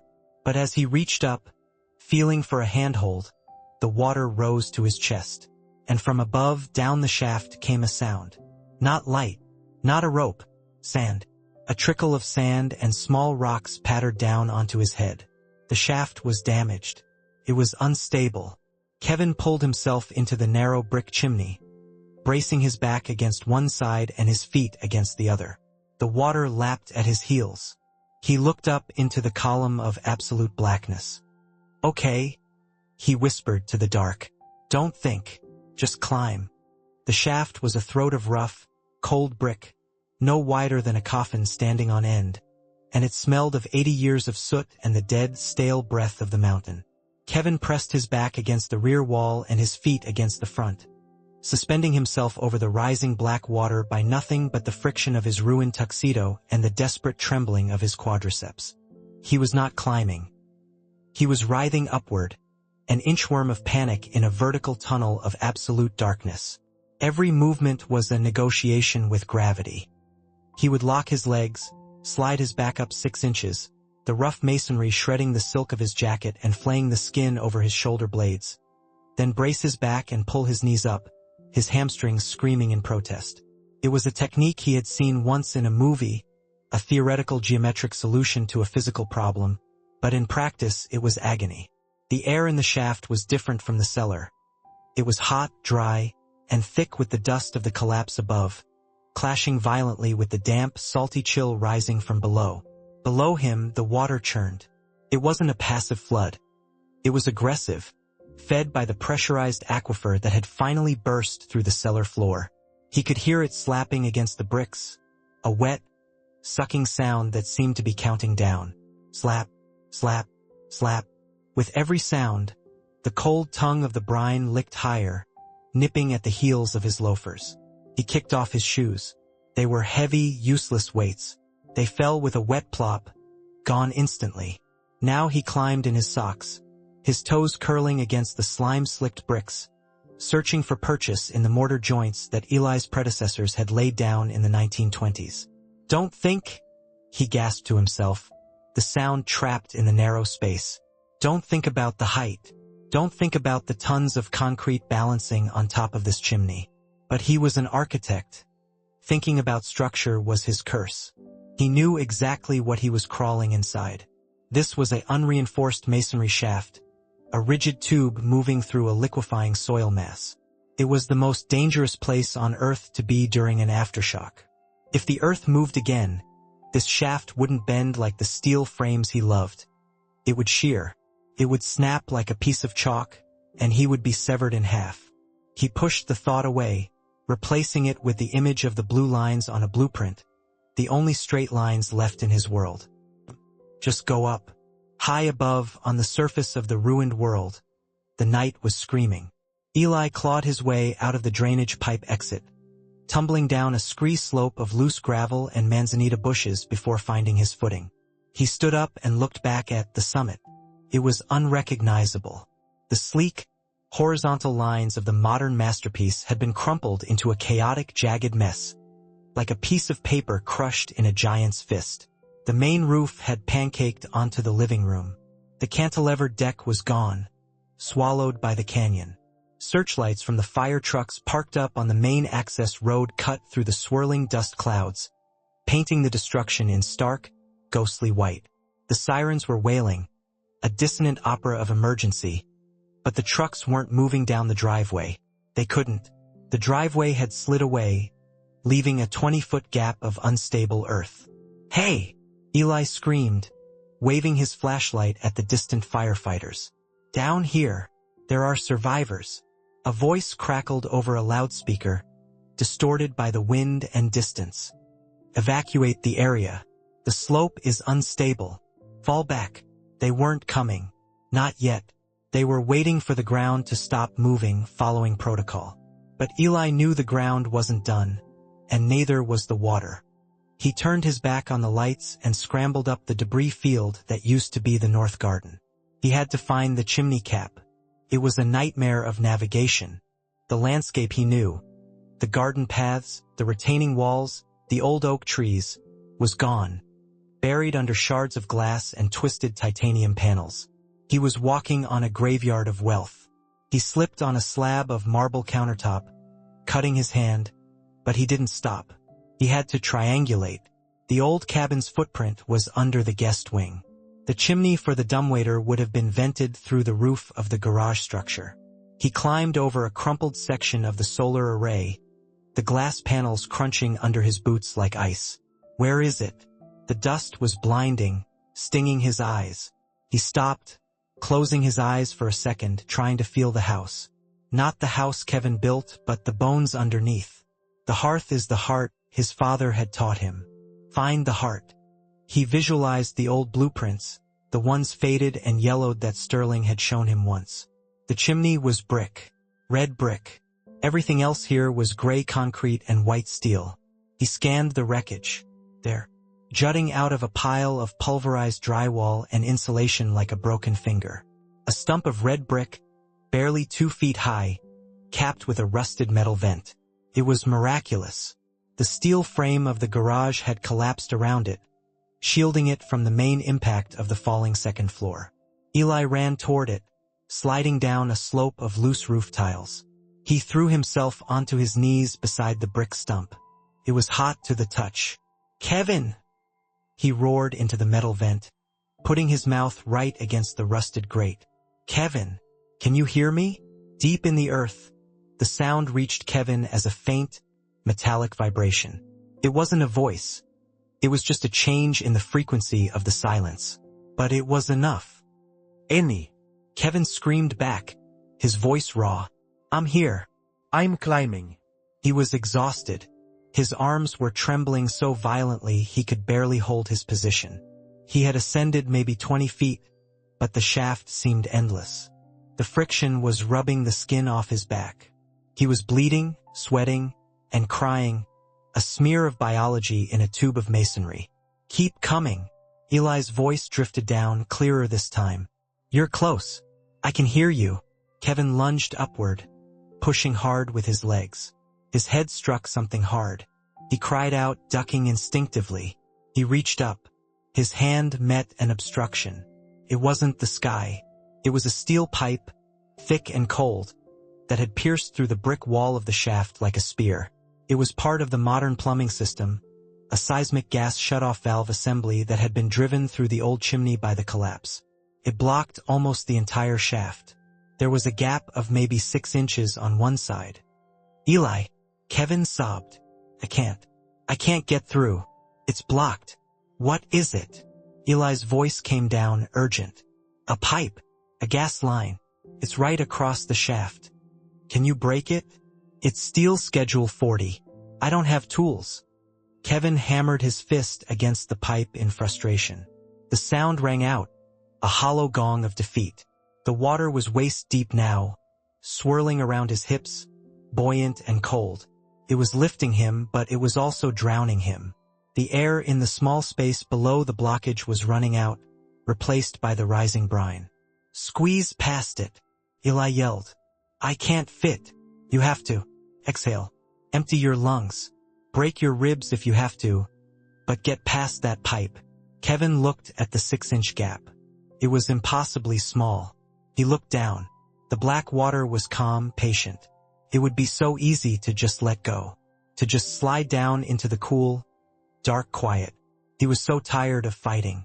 He was an architect of the ethereal, of light and space. He wasn't built for this grimy, claustrophobic struggle. The stone dances with the earth. Eli's words. Kevin closed his eyes. I am not steel, he thought. I am not rigid. I am soft. I can change shape. He took a breath, hyperventilating to oxygenate his blood. Then, he pushed himself up until his head was pressed against the gap. He exhaled. He blew every cubic centimeter of air out of his lungs until his chest burned and his vision sparked with stars. He forced his body into the gap. The steel pipe scraped against his sternum, bruising the bone. The brick tore at his back. He was stuck. His ribcage was too wide. Push. He drove with his legs, screaming silently without air. He felt a rib pop, a sharp, sickening click in his chest, but his torso slid upward. In. The pain was blinding white light. He clawed at the brick above the pipe, his fingernails breaking, finding a hold. He pulled. His hips scraped against the steel. The water lapped at his feet, trying to grab him one last time. With a final, convulsive heave, he popped through the restriction, tumbling into the upper section of the shaft. He gasped, sucking in the dusty air, coughing violently.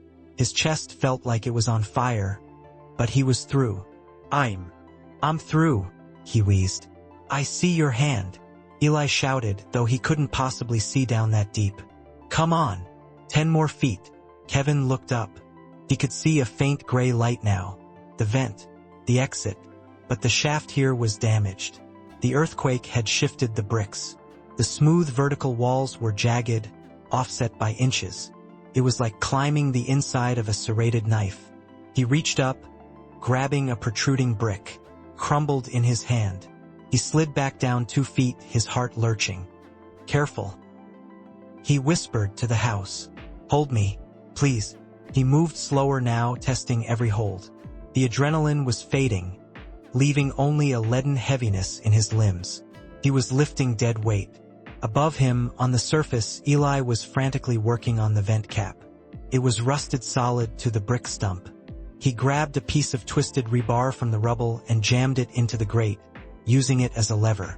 Come on, you old piece of junk, Eli grunted, putting his whole weight on the bar. The metal groaned. Screech. The bolts sheared.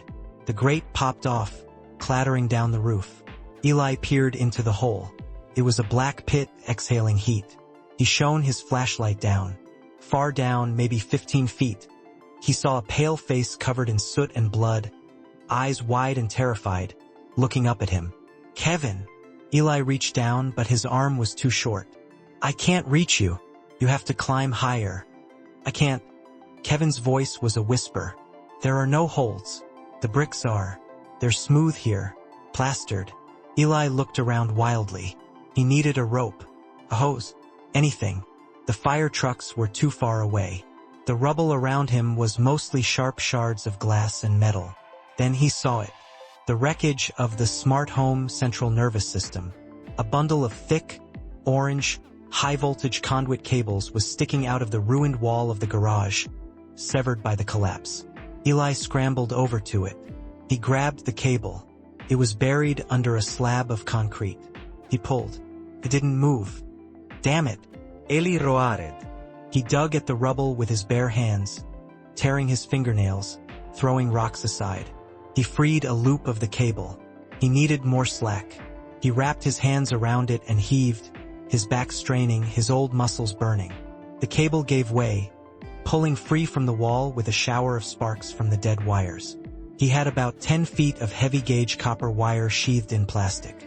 He ran back to the chimney. He lowered the cable down. Kevin, catch! The orange snake dropped into the darkness. Kevin watched it come down. It stopped 3 feet above his head. It's too short, Kevin cried. Jump for it, Eli yelled. Brace your legs and jump. I can't. If I miss, I fall all the way down. You won't miss. You designed this house, Kevin. You know the dimensions. Trust the geometry. Kevin looked at the cable. It was swaying slightly. He looked down at the darkness below. He could hear the water gurgling, digesting the space he had just vacated. He looked at his hands. They were ruined, shaking. He looked up at the circle of gray night sky. He crouched, compressing his body like a spring. He didn't think about the math. He didn't think about the load-bearing capacity. He thought about the sun. He launched himself upward. For a second, he was weightless, suspended in the void. His fingers clamped around the orange cable. The plastic was slick. He slid down an inch. Gotcha! Eli yelled from above. The jolt on the line nearly pulled Eli into the hole. He slammed his chest against the brick stump, wrapping the cable around his forearm, digging his boots into the debris. Hold on. Eli gritted his teeth. I'm pulling. But Kevin was heavy, and Eli was old. The cable cut into Eli's arm, biting to the bone. He couldn't lift him. He could only hold him. Climb the cable. Kevin. Eli gasped. I can't pull you up. Kevin hung there, dangling in the shaft. His grip was failing. The sweat on his palms was making the plastic slide. I can't, Kevin whimpered. I'm slipping. Don't you dare, Eli growled, his voice trembling with exertion. Don't you dare let go. You didn't survive the collapse just to die in the chimney. You built a monument to yourself, now climb out of it. Kevin kicked his legs, trying to find purchase on the smooth plaster walls. His foot found a crack. He pushed. He walked his hands up the cable. One hand, then the other. He was 10 feet down, 8 feet. Eli saw Kevin's hand reach the rim of the brickwork. Eli let go of the cable with one hand and grabbed Kevin's wrist. His grip was iron, the grip of a man who had lifted stone every day for 50 years. I have you, Eli said. He hauled. He pulled with everything he had left, with the strength of the earth itself.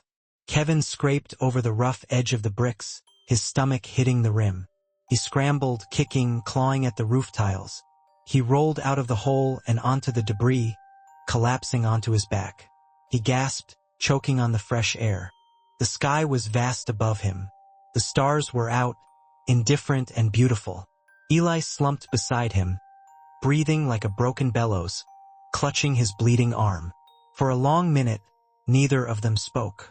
They just lay there on the ruin of $50 million, two dusty, bloody specks in the moonlight. Then the ground shook again, a strong aftershock, rattling the loose debris. Kevin didn't scream. He didn't flinch. He just pressed his hand flat against the vibrating ground. He felt it. He felt the wave passing through the earth, the immense, indifferent power of the planet. He turned his head to look at Eli. The others, Kevin whispered. The tunnel. Eli nodded, sitting up slowly. The fire crew. They have heavy equipment up on the road. Now that you're out, we can tell them where to dig. We can tell them about the drain. Kevin sat up. He looked down at his tuxedo. It was rags. He looked at his hands. They were raw meat. He stood up, swaying unsteadily. He looked out at the view. The glass walls were gone. The infinity pool was gone. There was nothing between him and the ocean but the sheer drop of the cliff. My house, Kevin croaked. It's all gone. Eli stood up beside him. He picked up a small, smooth stone from the rubble, a piece of the river rock he had used for the cellar foundation that had been blasted out by the pressure. He held it out to Kevin. The house is gone, Kevin, Eli said softly. But the foundation held. You're still standing. Kevin took the stone. It was heavy, cold, real. Come on, Eli said, putting a hand on Kevin's shoulder. Let's go save the billionaires. They're probably complaining about the lack of room service by now. Kevin laughed. It was a painful, hacking sound, but it was real. He turned away from the void and followed the old mason up the slope, toward the flashing red lights of the waiting world. He didn't look back at the ruin. He didn't need to. He carried the lesson in his pocket, heavy and hard as stone. The red flashing lights of the fire trucks didn't look like salvation. They looked like open wounds in the night, bleeding into the swirling dust that still choked the air above the Santa Monica canyons. Kevin stumbled toward them, his legs feeling like they belonged to a stranger, heavy and disconnected from his brain. Beside him, Eli walked with a limp, his left arm wrapped in a shred of Kevin's ruined tuxedo jacket, the blood soaking through the silk to turn it black in the moonlight. They were two ghosts emerging from the underworld, covered in the gray ash of $50 million worth of destroyed ego. A firefighter, a young man with a face smeared in soot, saw them first. He dropped a coil of hose and ran forward, shouting something into his shoulder radio, but the words were lost to the wind.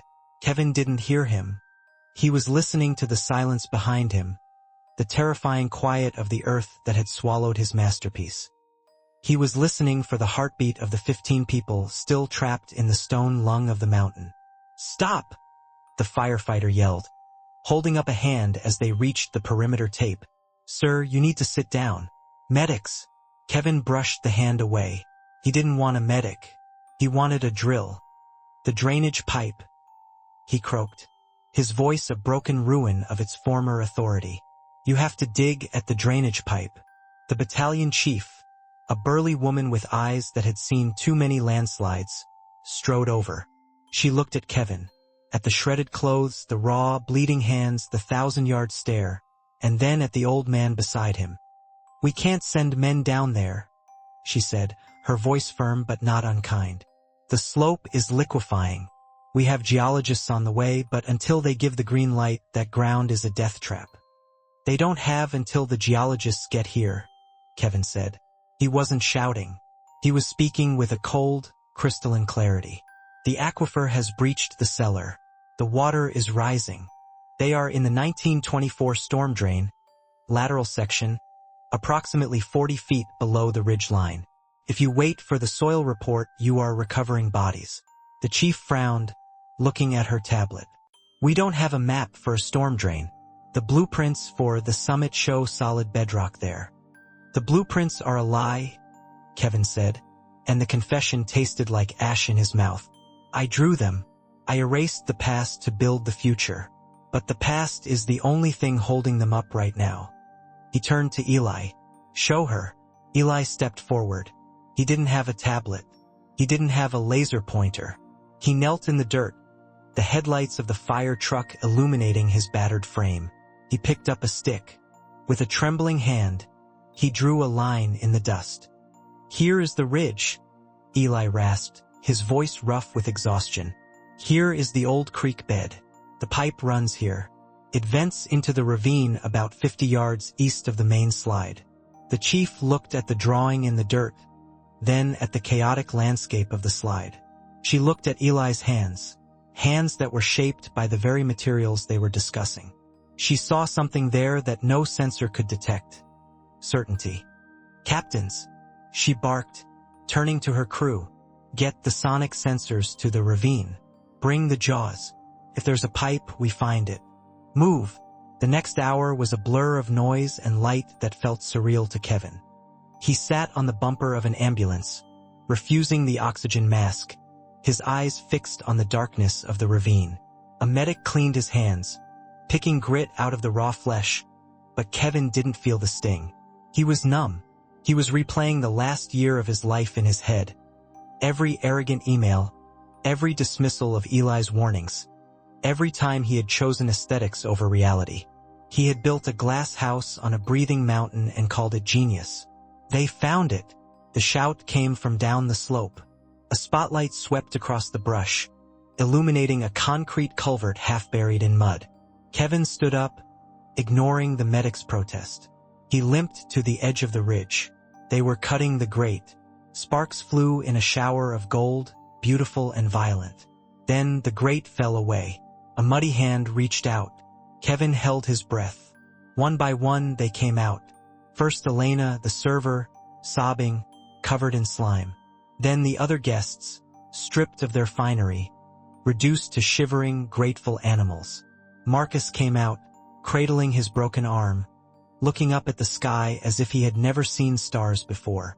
And finally, Arthur Sterling, the billionaire owner of the ruins. He was pushed out of the pipe by a firefighter, landing face down in the mud. He didn't stand up immediately. He lay there, clutching the earth, the same earth he had tried to conquer with steel and glass. When he finally looked up, his face was a mask of confusion. The arrogance was gone, washed away by the brine. Kevin let out a breath he felt he had been holding since the first tremor. They were alive. He felt a hand on his shoulder. It was Eli. The old mason wasn't looking at the rescue. He was looking at Kevin. "You did good, kid," Eli said softly. "You climbed." "I broke it," Kevin whispered, looking at the void where the house used to be. "I broke everything." "You broke the glass," Eli corrected. "But you saved the life. That's a fair trade in my book." The media arrived as the sun began to rise. News helicopters buzzed overhead like vultures, their cameras zooming in on the devastation. Reporters swarmed the perimeter, hungry for the story of the tragedy, for the "I told you so" about building on the fault line. They cornered Kevin as he was walking toward the police barricade. Microphones were shoved in his face. Kevin, is it true the seismic dampeners failed? Mr. Architect, was this a flaw in the design? How do you explain the total collapse of the safest house in America?" Kevin stopped. He looked at the cameras. In his old life, this was the moment he lived for. The spotlight, the chance to spin the narrative, to talk about unforeseen anomalies and statistical outliers. He knew the script. He could blame the contractors. He could blame the unprecedented magnitude of the quake. He could save his career. He looked at Eli, who was standing by the ambulance, sipping coffee from a styrofoam cup, anonymous and ignored by the press. Eli, who had held the weight of the mountain so Kevin could breathe. Kevin looked back at the lens. "It wasn't a flaw," Kevin said, his voice quiet, forcing the reporters to lean in. "It was arrogance. I designed a building that tried to scream louder than the earth. I ignored the man who told me to listen." He pointed a trembling finger toward Eli. "That man over there. Eli, he's a mason. He told me the land was breathing. I laughed at him. I called him ignorant." The cameras turned, following his finger to the confused old man in the flannel shirt. "The only reason anyone is alive today," Kevin continued, tears finally cutting tracks through the dust on his face, "is because his stone walls stood up when my steel beams fell down. I am not the hero of this story. I am the villain who learned a lesson too late." He walked away. He walked past the cameras, past the questions, past the ruins of his reputation. He got into the back of a police cruiser and closed his eyes, finally letting the darkness take him. 3 months later, the lawsuit was still ongoing, but Kevin didn't care. He had declared bankruptcy. He had surrendered his license voluntarily. The architectural firm had fired him, distancing themselves from the summit disaster with impressive speed. He was toxic. He was unhireable. He was living in a small studio apartment in the valley, sleeping on a mattress on the floor because he couldn't stand the feeling of being elevated on a bed frame. He spent his days walking. He walked through the city, but he didn't look at the skyscrapers anymore. He looked at the retaining walls. He looked at the brickwork on old churches. He looked at the cracks in the sidewalk where the roots of trees had pushed the concrete up. He was learning to read the language he had ignored for a decade. One Tuesday morning, he drove his beat-up sedan out to the edge of the desert, to a small town called Ojai. He had found the address in the personnel files before the servers were seized by the investigators. It was a small house, sitting at the end of a dirt road. It wasn't fancy. It was built of local stone and timber, low to the ground, hugging the landscape like a resting animal. There were no infinity pools, no cantilevered decks. Just a chimney puffing white smoke and a garden full of sage and lavender. Kevin parked the car and walked to the gate. He hesitated. His hands were healed now, but the scars were there, thick, white lines across his palms and fingers. He rubbed them, a nervous habit he had developed. He saw Eli in the yard. The old man was building a low wall around a vegetable patch. He was mixing mortar in a wheelbarrow, the same rusted wheelbarrow or its twin. scrape, shuck. Top. The rhythm was the same. Kevin opened the gate. The hinge squeaked. Eli didn't look up immediately. He set a stone, checked it with his eye, and tapped it twice with the handle of his trowel. Only then did he turn. He looked older. The ordeal had taken something from him, a layer of vitality, but his eyes were still the same clear, piercing blue. He looked at Kevin, at the jeans and the flannel shirt, the work boots, the lack of a watch. "You lost weight," Eli said. "I lost a lot of things," Kevin replied. Eli nodded, turning back to his wall. "Weight slows you down anyway." Kevin walked closer. He stood by the wheelbarrow. The smell of the wet lime was pungent, familiar. It didn't smell like dirt anymore. It smelled like possibility. "I heard what you said on the news," Eli said, scraping the excess mortar from a joint. "You didn't have to do that. The lawyers would have protected you." "The lawyers protect the money," Kevin said. "They don't protect the truth." I needed to say it. "And now?" Eli asked. "What does the great architect do now? Designing shopping malls? High-rises in Dubai?" "No," Kevin said. "I'm done drawing." "So you're just going to drift?" "No." Kevin reached into his pocket. He pulled out a pair of heavy leatherwork gloves. They were new, stiff yellow. "I want to build." Eli stopped. He rested his hands on the sides of the wheelbarrow and looked at Kevin properly. "Building is hard work, son. It hurts. It's hot in the summer and cold in the winter. And nobody applauds when you pour a footing." "I know," Kevin said. "And you have to unlearn," Eli said sternly. "You have to forget the computer. You have to forget the math they taught you in that fancy school. You have to learn to feel the weight." "I know," Kevin repeated. He stepped forward. "I don't want to conquer the ground anymore, Eli. I want to shake hands with it." Eli stared at him for a long, silent moment. The wind rustled through the sagebrush. A hawk circled overhead, riding the thermal currents, perfectly in sync with the air.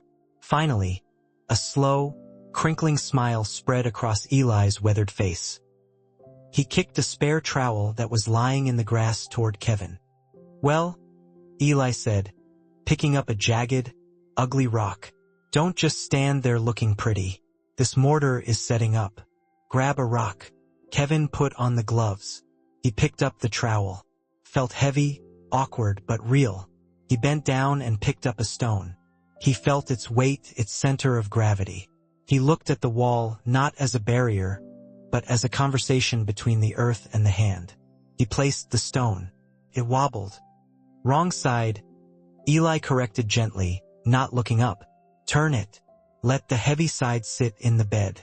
Kevin turned the stone. It settled with a satisfying thud. It locked into place. "Better," Eli grunted. They worked in silence as the sun climbed high over the desert.